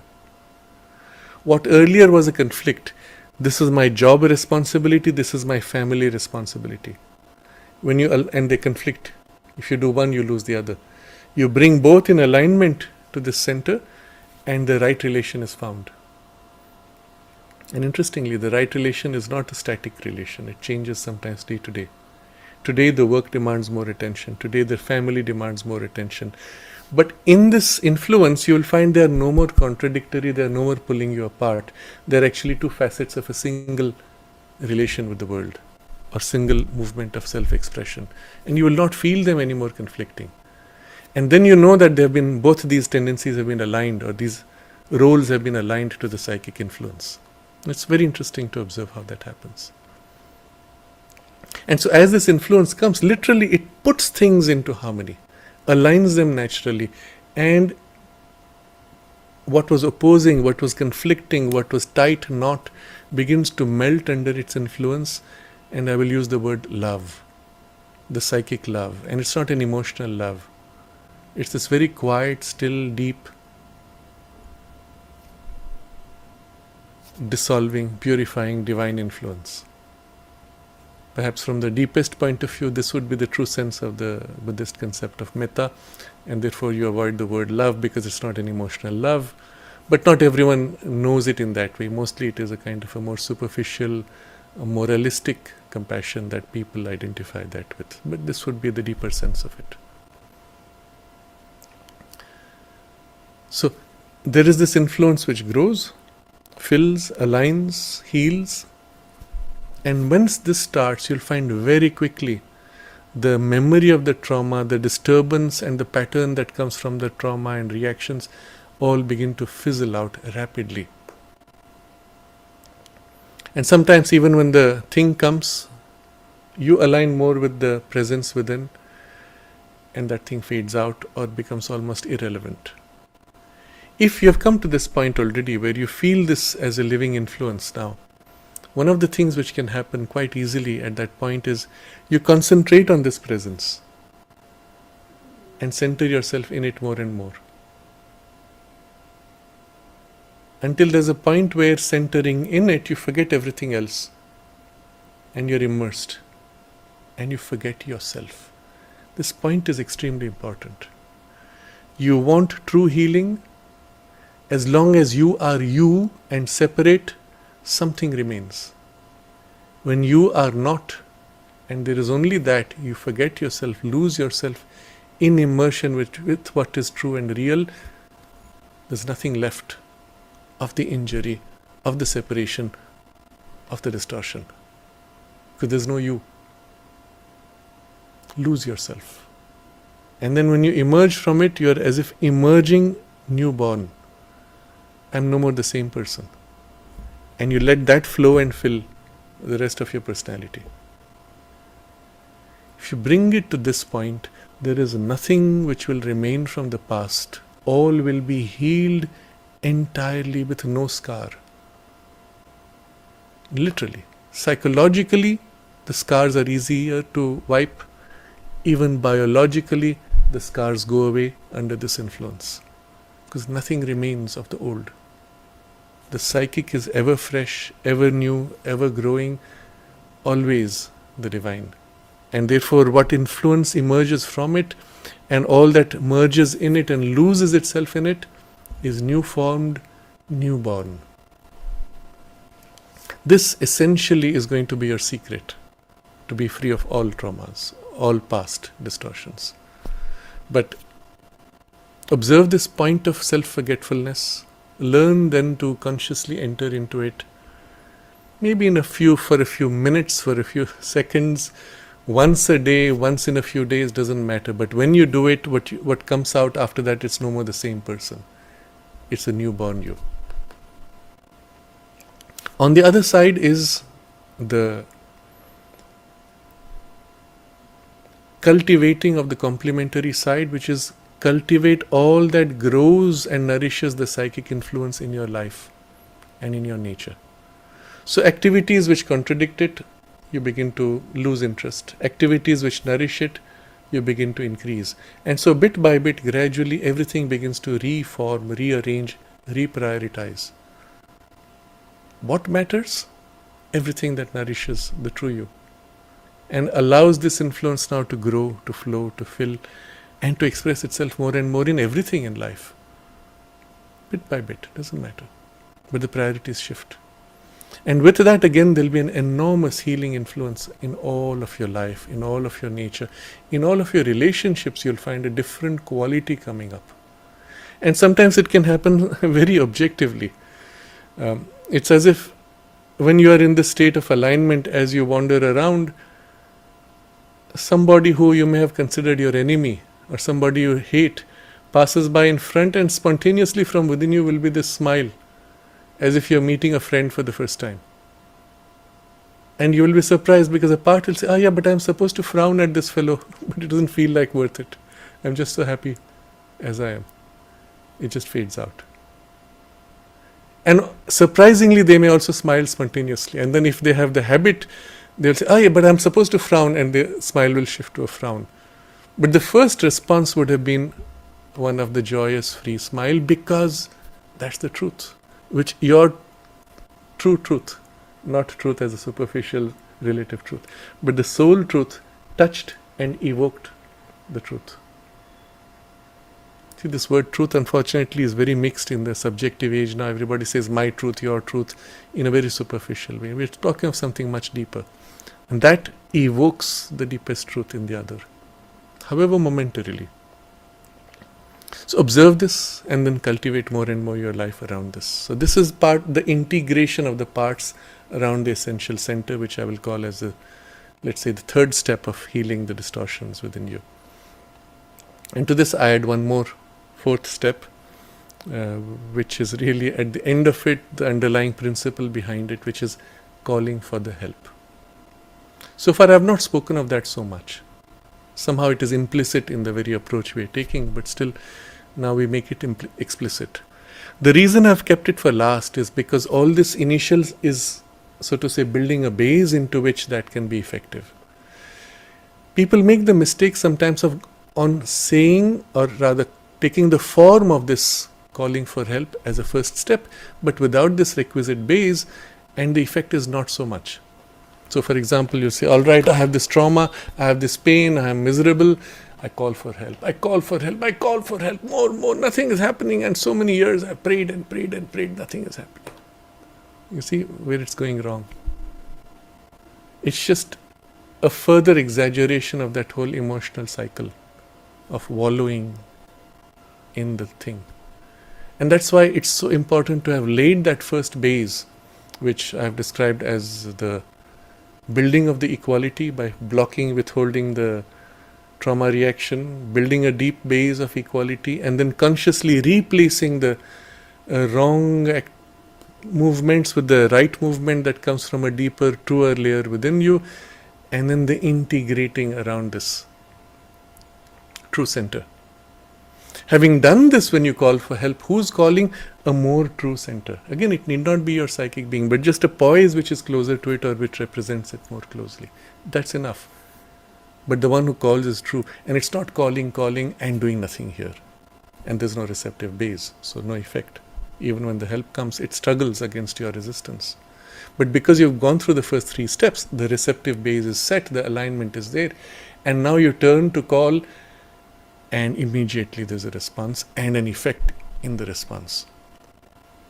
So you call for help from the Divine Mother, to infuse you and heal you with her light, with her force, with her love, with her peace. And this turning to invoke, to ask, you feel the response, you receive the response. So I've described these stages earlier, so I summarize, I don't go too much in detail. You have to open yourself. Otherwise you don't receive the response. So the first movement is an opening in an aspiration, or you can say opening and then aspiring and calling, but it could be a single movement. Second is what descends, what comes, you receive, you soak in, you accept. And the acceptance is most complete when you turn in that state of acceptance to give yourself. Here, shape me, mold me, soak me, fill me, recast me. You give yourself in the receiving, and that's when the action is most effective. And then comes the stage where, having felt this, you lose yourself into her. Lose yourself into the presence that fills. You identify yourself and lose in the point where you forget yourself. There's only that. Again, you come out of that state, you are newborn, and there is a miraculous change. The experiences people have of a miraculous healing is done at this point. If you have reached this stage, you have the miraculous outcome. In the part which has had this losing of yourself in the immersion, in the identification. In the parts which are not, you'll still have a change, but not that miraculous result. So if in the physical consciousness, for example, you could experience that identity and losing yourself, when you come out from it physically, your tissue is as if newborn, and literally you can have at that point a complete dissolution even of cancerous nodes. It's just gone like that. We know of cases, they are called spontaneous regression. It's a label around which science hides its ignorance and says, we don't understand, spontaneous regression happened, signed off on the file, and that's it, you're out. You don't need to come to the hospital. What happened? Why did it happen? Not our concern. It's spontaneous regression. You see? Sometimes it's happened with dreams, sometimes it's happened from a spiritual experience. But essential to that is this. In the physical consciousness, the immersion and losing yourself. So, depending on where you are and your base of, let's say, practice, certain parts you'll be able to immerse more easily, other parts will receive indirectly and more indirectly the effect. But still, that's when you have the miraculous dissolution, recasting, rebirth, and completely new formed. Literally as if overnight the trauma and its effects have just been taken out and dissolved, removed, replaced by something else. I am free. Done. If you worked on the first 3 steps, this 4th step, very easy. Sometimes you may end up, so to say, implicitly preparing the base of these 3 steps, and then this happens. Then you say, why did I have to wait for 2 years to get this result? Well, because you were going through the preparatory steps. But if you are doing it consciously, it can be done very rapidly. So in giving yourself, losing yourself in identification with her is the miraculous healing on a return in proportion to the immersion and in the part in which the immersion took place. And here we come to a very important insight, because the most powerful force in the universe is the divine love. And when you had this immersion, it was a sort of a dissolution in the divine love, and especially in that aspect of the mother's force and working is the most complete and the most rapid healing. Now, in the more conventional forms of practice, therapy, or even in the pop psychology, they will say, yes, you shouldn't be hard on yourself, love yourself. Forgive yourself. So they'll say, yes, this horrible thing happened to me, now I forgive myself. But I didn't commit it, why should I be forgiving myself? It's a very strange thing. Or you say, I forgive you for the trauma you caused. I didn't cause you any trauma, it was your imagination. I give an example, a real case. Somebody, and this was around the time when there was this controversy around that book which was abusing Sri Aurobindo, and because I had taken a stand, there was a propaganda against me. And there was a lady who had not written to me for years, suddenly sent me an email. I always respected you in this way, and now, because of this which you have done, I have lost a friend and I have lost this, and I don't wish to have any contact with you. I saw the email and I said, okay, your choice. I left it. Then I heard she was sick. And then I got an email about 6 months, a year later, and she says, I have forgiven you. I said, okay, first of all, I didn't commit a crime, you blamed me for a crime, now you've forgiven me for something which I have not done, doesn't matter. I had a strong urge at that point to write to her and say, instead of trying to forgive me, try to forgive yourself. Because you are causing yourself so much trauma by imagining all this fantasy and putting yourself in a mess. I had felt that it was somehow not just this, but that tendency in her was related to her sickness. But I didn't try it, I was too busy, and then she passed on. But this whole idea of love yourself, forgive others, sometimes even when they are not at fault, behind that is this principle, this truth. When you love yourself, even there's an illness, they will say, love the illness. The principle is your love, however tiny, however distorted, however humanly reduced, is like the tip or tail end of the divine love. And somehow indirectly and partially you are invoking her love in that act. When you love somebody or put out love for somebody or to dissolve your link to that you're putting out that love, it's indirectly and partially something of the divine love which is reflected, diluted, that's acting to dissolve, which creates the effect. So if you understand this principle, well, get free from these secondary and reflected forms, open to the source and give yourself, and you have this. And if ideally in the part where you have the trauma, you have the injury or the distortion, if in that part you can love her, feel her in that part, and give yourself to her love in that part, you have this radical, dramatic, miraculous healing and intervention. Love heals. It's the most powerful force to harmonize, unify, because it brings back to the oneness, embraces in oneness, transmutes and transforms in that oneness. Ideally, you would do it in the whole being, but in whatever part you're able to access of your being, whatever you're able to do is already excellent. Otherwise, for example, the knot is in a part where I'm not fully conscious of. Maybe it's an illness in that part which I'm not fully conscious of. Another part which is more conscious opens to that and becomes an indirect link, like a passage or a link or a reflector to what is received, which then seeps and flows into this part which is more closed. So there's another part within you, generally your opening in the heart's devotion, love, or the mind's awareness, consciously opening, which connects, infuses consciously, literally you feel it and infuse it into this part where you have a knot, or calls a descent into this, a part within you or sometimes in another person also, or prays for an intervention. So there are different degrees from a more essential to a more superficial form, but something becomes like a link indirectly, and you have the result, and sometimes miraculous, depending on the receptivity of the person and then what chose to flow at that moment. Effectively though, you're going back into the layer that formed with your own consciousness, indirectly, directly, and as if rebuilding from there in realignment to a harmonizing principle into a new birth. So let's say your flower bloomed with distorted petals, you now go back as if and reform and reflow again, now with a harmonized, more complete, healed petal. That's really what I mean by this movement of new birth. If you see, the key is this new forming under the influence of a unifying principle or consciousness, and from a deeper or higher poise. And this is really the process also of the integral yoga. In a sense, every few years you look back and you say, oh, I'm no more the person, I've outgrown that person. I don't even recognize that person of whatever 5 years or 10 years ago. Except now in this tiny portion of your emotions or where the trauma is, or even a physical illness, you are as if outgrowing in a few days or weeks. And that's the healing.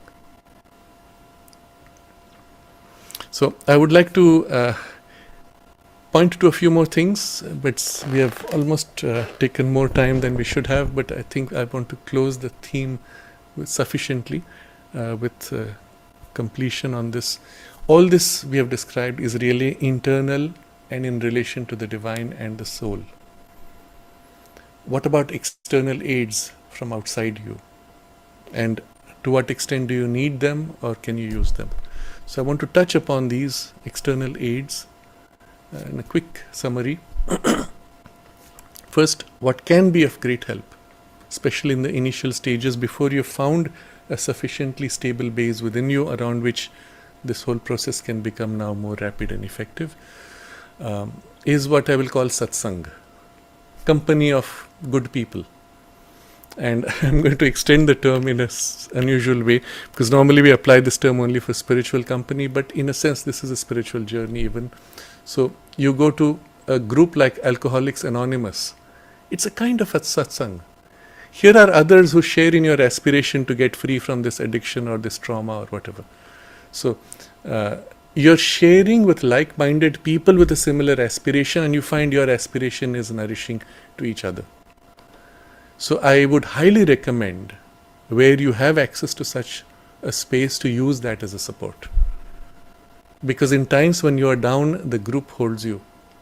And when someone else is down, you are part of the group that holds them. It can be a huge difference, and it's a kind of a collective sadhana for a very limited purpose of healing still.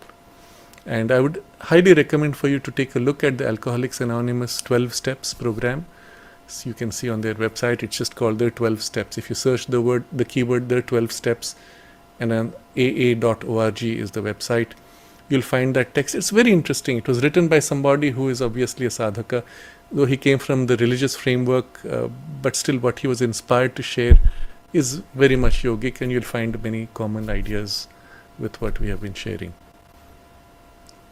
Second external aid could be an effective counselor or therapist. And I mean by effective, somebody who is looking at it from a spiritual perspective and does not make the mistake of going deeper to exaggerate the problem or dig it out needlessly. So that again, you have to see what works and whether you can find such people around you. Most important thing which you would need actually from the counselor or therapist is, if they have a deeper understanding like this, it would be a great help. Or just affectionate support and understanding. Often that's enough to take care of half the problem and give you the support to continue to make that change. So either it takes that form, or it can be friends who love and care. But you don't make the mistake to wallow in self-pity when you're with them. You must consciously observe, and if you look at the framework we have described, to be able to step back and find your base of equality and then do the steps necessary to be free of this pattern or habit or symptoms. And so you take their help for that.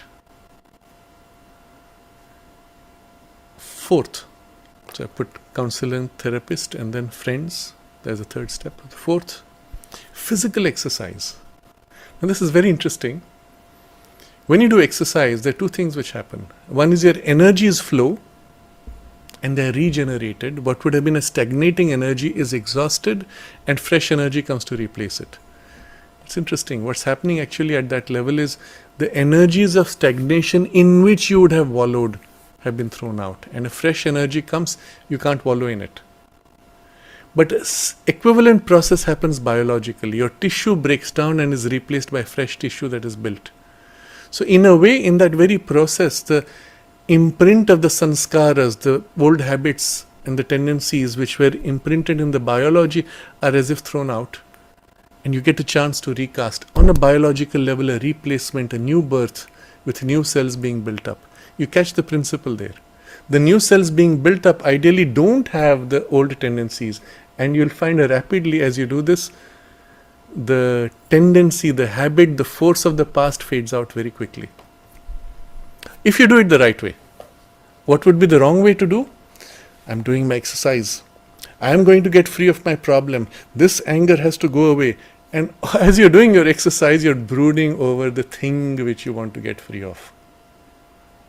Then you're imprinting it into the new tissue. What you should be doing is the opposite.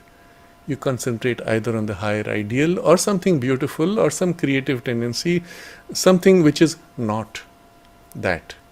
Something which you want should grow.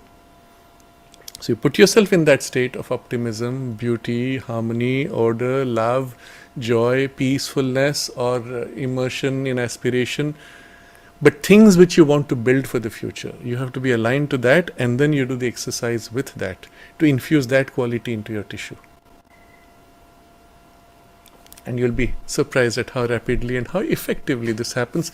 In the tissue itself, the memory is replaced if done with this right focus. So especially for the more material traumas which you feel are deep-rooted in the biology, which you're unable to access through the psychological process, well, you do what you can with the psychological process and you complement it by this external physical process.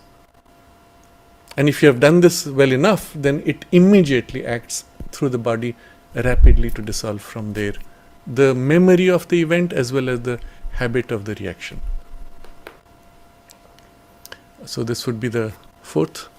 Fifth would be medical aids. Now in the medical aids I am putting three things. First is supplements. Often in the biology, especially things which are deeply rooted in biology, you will find the tendency for the body to be insufficiently nourished tends to leave it weak and vulnerable. So your nourishment you correct by supplementations of various kinds, and just that lift of energies, you will find it lifts you free from that grade, semi-conscious, subconscious, in which much of the junk is stored as habit. Rising out of it, you'll find you can more easily change. Second, gut bacteria. Infuse into your gut fresh new variations of bacteria through yogurt, kimchi and other semi-fermented things which trigger bacterial growth and gut regeneration, microbiome regeneration. This process can take typically 6 months to a year to fully complete. You have to keep persisting. Now you'd be surprised, why is this fellow talking about gut bacteria? Very interesting thing. So first I give you the medical aspect of it. What they find is the kind of gut bacteria you have can actually affect your mental state and your emotions and your optimism and your depressive tendencies and even psychiatric symptoms, including even dissociative personality symptoms, that is, where you seem to have multiple personalities and so on. All kinds of psychiatric extreme cases, they've been able to link to certain kinds of gut bacteria, either lack of them or infection of certain kinds. So you correct for the bacterial microbiome and you find it affects everything, including your mind's working and emotional states. Now that's purely the biological evidence of medical science. But behind that is this psycho-spiritual truth of it. Actually, the bacteria, remember, if you like, you go back to 2 talks we had in the year 2000. I think it was uploaded in March about bacteria and viruses. The mother speaks of bacteria and particularly viruses as physical concretizations of vibrations which are vital physical. So if you think of gut bacteria as that, what you find actually is in your physical consciousness a certain densification of psychological energies or states of consciousness materialized, which is what you call the gut bacteria or virus. Naturally it has an effect on your mind because it's embedded in the body of a grade of consciousness that is plugged in, and it naturally affects that grade of consciousness in your awareness.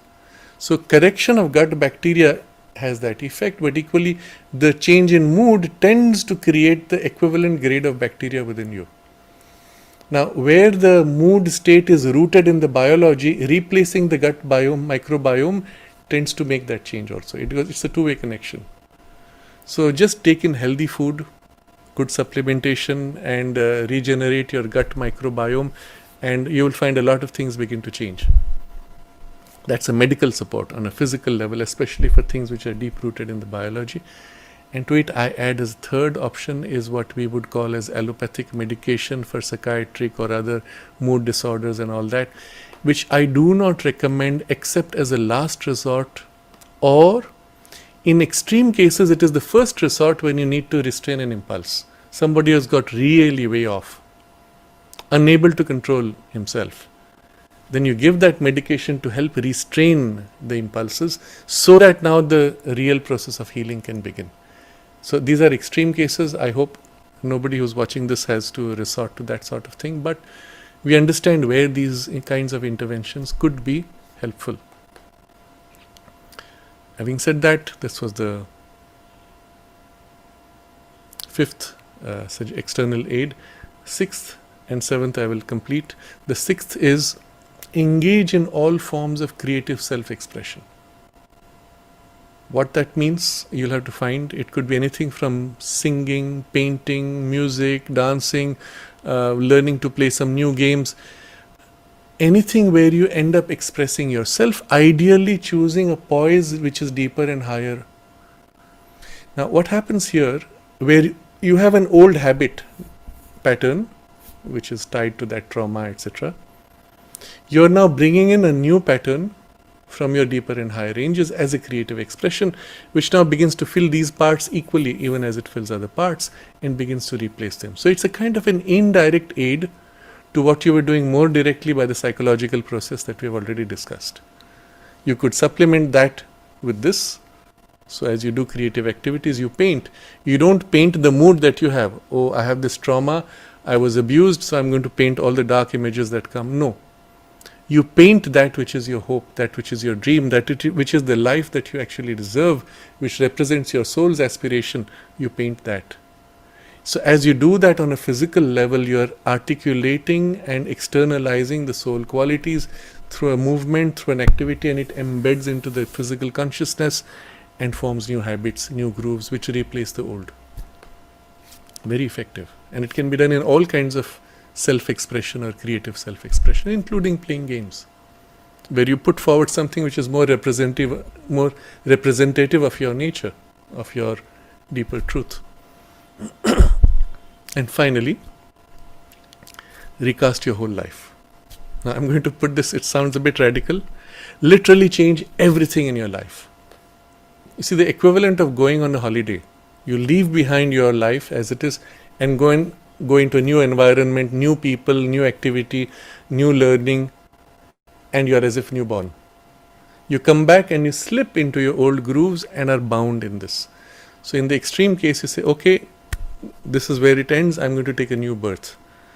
So I'm not saying do it just on an impulse, but if that is the requirement, literally give out your house on a rent, lease, whatever, shift to a new city, start a new life, make new friends, take up a new job, new activity, literally as if you say, okay, what is it that I would like my ideal life to be like?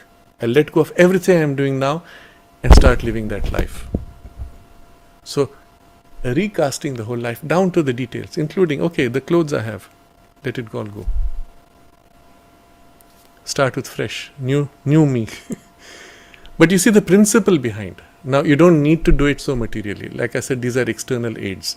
You can do the whole thing psychologically. But using an external crutch sometimes can be helpful because it gives you an objective reference. But you can't do that while not changing inside. If you do it as an expression of the inner change, it can be very effective. But you understand the principle, it's like a new birth, starting a new life, and you let go of the old. Whatever happened, that trauma belonged to that personality. That's not me. I'm starting a new life. And sometimes it's helpful to make a kind of a symbolic transition where you let go of the past and start anew.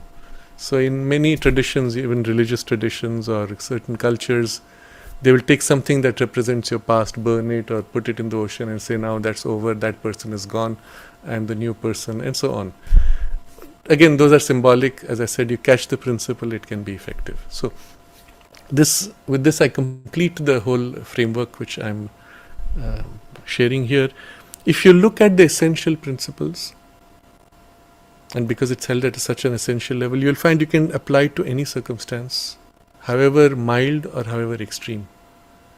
Observe the structure of this, put it into practice in the way that's most natural, most easy for you. Start with what's possible and then let it grow into the deeper and higher possibilities which would complete the healing. I think this is comprehensive enough. Normally one would have wanted to split it into two pieces for the time that it involved, but I feel if you split it, then the continuity of the whole is lost. So I'm sorry for the longish presentation, but it was the only way to hold it in a single go, in a completeness. I've still been somewhat rapid, but I would recommend for those of you who really want to put this into practice deeply, review this a couple of times. Make notes. Note what you would want to do to implement those suggestions. Start putting them into practice for a few days, for a few weeks, and then come back and hear the whole thing again. And then you'll catch certain elements. Yes, this I was missing, this I would like to do, this I can now add, I'm ready for this next stage to deepen this, and so on. And you might want, depending on the circumstances, you might want to review this again after a month or so. And I think it will be extremely effective. Catch the principle, put it in alignment, put it in practice, drawing upon the two things, the presence within you and the divine help, taking the basic steps of the integral yoga process itself to disengage from the past and recast, reshape your whole nature and your personality and take a new birth. Whatever traumas belonged to our past lives don't bother us today. Even the traumas of this life need not bother us if we take a new step and take a new birth. Don't worry about the time. Remember the principle we spoke of, small steps. You make the small steps, she fills those steps with dramatic results.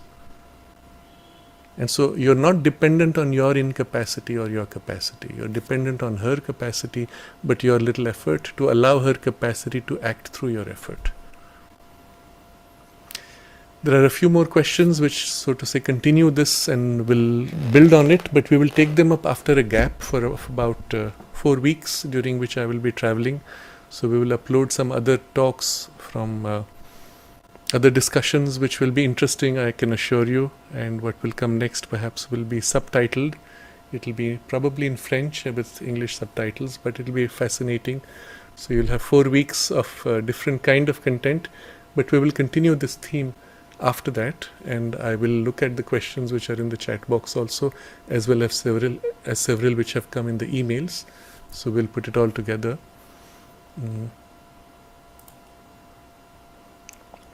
Okay, and that's it for now. We can take a moment to concentrate on this. You look at how this structure is really aligned to the integral yoga, and this is what we have to do every day, ideally, to take a new birth and grow into more truly what is the soul's potential, the soul's consciousness, and the divine aspiration within us for the divine manifestation. And that's how we outgrow the trauma of the ignorance from which we emerge and heal ourselves into the divine harmony and the divine love.